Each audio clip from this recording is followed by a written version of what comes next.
باب نبوت بند ہو گیا ہے، پس خدا بر ما شریعت ختم کر، بر رسول ما رسالت ختم کر۔ ما کان محمد ابا احد من رجالکم ولکن رسول اللہ و خاتم النبیین، واضح غیر مبہم اور حتمی اعلان۔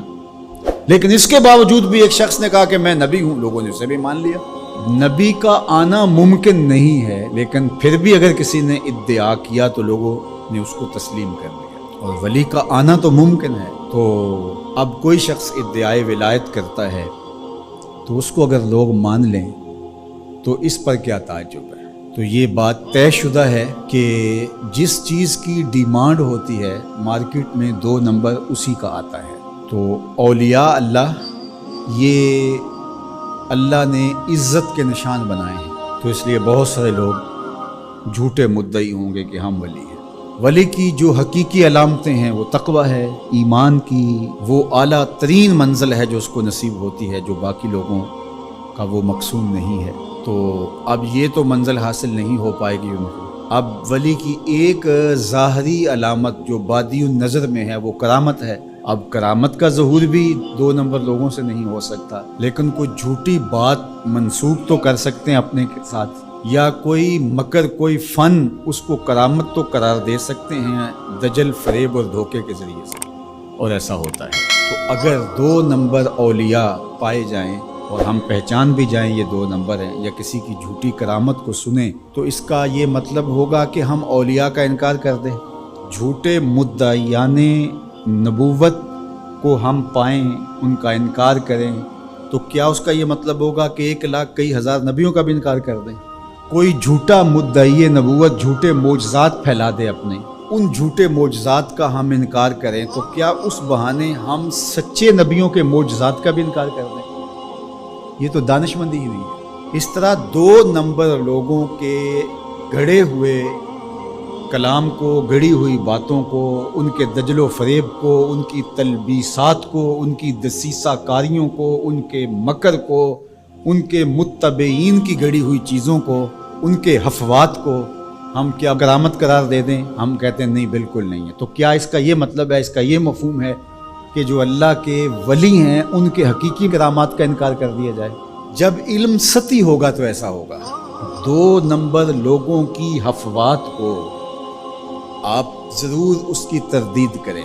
بزرگوں کی کتابوں کے اندر بعد میں آنے والوں نے کچھ چیزیں مندرج کر دی۔ جب اللہ کے رسول سے لوگوں نے حدیثیں منسوب کر دی تو کسی بزرگ کے ساتھ کرامت کیوں نہیں منسوب کی جائے گی؟ یہ ہو سکتا ہے، اس کو آپ الگ کیجئے، فن کے اعتبار سے الگ کیجئے، جس طرح محدثین نے کیا، انہوں نے چھانٹی کی، موضوع اور صحیح کو الگ الگ کیا۔ یہ تو نہیں ہے کہ ایک موضوع حدیث آ گئی تو پورے ذخیرہ حدیث کا انکار کر دیا، ایسا تو نہیں کیا۔ بہار کے راہ گلی میں راہ مسوز، اگر کمبل میں پسو پڑ جائیں تو کمبل جلانا چاہیے یا جھاڑ کے پسو نکالنے چاہیے؟ دانش مندی تو یہی ہے کہ اس کمبل سے پسوؤں کو نکال کر کے اس کمبل کو صاف کیا جائے، نہ یہ ہے کہ کمبل ہی جلا دیا جائے۔ لوگوں نے دین ہی جلا دیا۔ اور میں آپ کو ایک کہانی قرآن سے سنا۔ واقعہ اس طرح ہوا کہ حضرت سلیمان علیہ السلام کو آ کے ہدہد نے بتایا کہ ملک سبا میں ایک خاتون ہے جو لوگوں پر حکمرانی کر رہی ہے، اور اس کے پاس بہت بڑا تخت ہے۔ اس تخت کی چوڑائی اور لمبائی علماء تفسیر نے لکھا کہ 60 ہاتھ چوڑا تھا اور 80 ہاتھ لمبا تھا۔ حضرت سلیمان علیہ السلام نے اس کو خط لکھا ملکہ بلقیس کو کہ تم میرے پاس حاضر ہو جاؤ، ورنہ جو ہے وہ میرے ساتھ جنگ کرنے کے لیے تیار ہو جاؤ۔ اس نے تحفے اور انعام و اکرام لے کر کے حاضر ہونے کا فیصلہ کیا۔ جب وہ بہت قریب آ گئی تو آپ کی مجلس لگی تھی حضرت سلیمان کی، تو آپ نے اپنے لوگوں کو کہا کہ وہ جس تخت پہ ناز کرتی ہے تو کوئی ہے اس کے آنے سے پہلے لے آئے، اور وہ بالکل قریب آ چکی تھی۔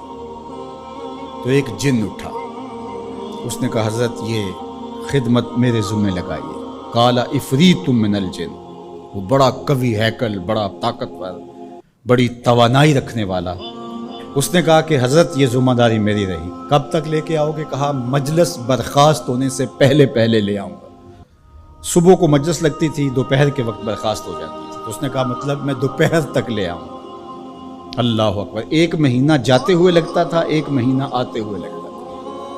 ڈبیا بھی ہو اور جیب میں ڈال کے لے آنی ہو پھر بھی 2 ماہ چاہیے، اور وہاں پہروں کے اندر مکفل تھا، بڑی بات تھی نا، لیکن حضرت سلیمان نے کہا نہیں مجھے اس سے بھی پہلے چاہیے۔ تو پھر کیا ہوا؟ قال الذی عندہ علم من الکتاب، پھر وہ اٹھا جس کے سینے میں زبور کا علم تھا، جو کتاب کو جاننے والا تھا، وہ بولا انا آتی کا بہی قبل ان یرتد الیک طرفک، حضرت آپ آنکھ بعد میں جھپکیں گے، تخت پہلے پڑا ہوگا۔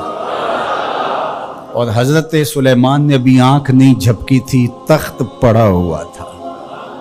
1 مہینہ جاتے ہوئے لگتا ہے، 1 مہینہ آتے ہوئے لگتا ہے۔ یار حضرت سلیمان کا امتی آنے واحد میں تخت لے کے قدموں میں حاضر کر دیں، اور یہ قرآن نے کہا ہے، تو شاہ نقش بند بخارے سے قابل میں نہیں آ سکتے۔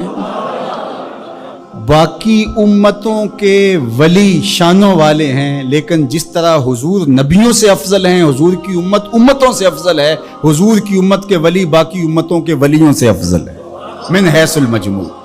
حضرت سلیمان کے غلام کی شان ہے کہ آنے واحد میں یہ کرشمہ کر دکھاتے ہیں، اور مقتدی بن کے حضرت سلیمان مسجد اقصی میں جس نبی کے پیچھے کھڑے ہیں، اس امام کی شان کا عالم کیا ہوگا؟ جس کے غلام کی یہ شان ہے، اس کے امام کی شان کا عالم کیا ہوگا؟